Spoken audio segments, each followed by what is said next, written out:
السلام عليكم اخواتي ديالي، كنتمنى تكونوا بخير وعلى خير.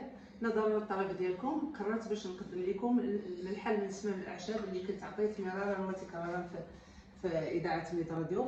حاجتنا في واحد ربعه ديال الثومه. انا عطيتكم مقادير بساط قلال، وانتم اللي بغات دير تكثر، اللي بغات تقلل. عندنا واحد الزلافه ديال الثومه، ورقه الرند، الزعتر، ازير، الحبق يابس، المعدنوس والقزبور، العطريه خرقوم، قزبور حبوب، البزار، كمون، سكنجبير.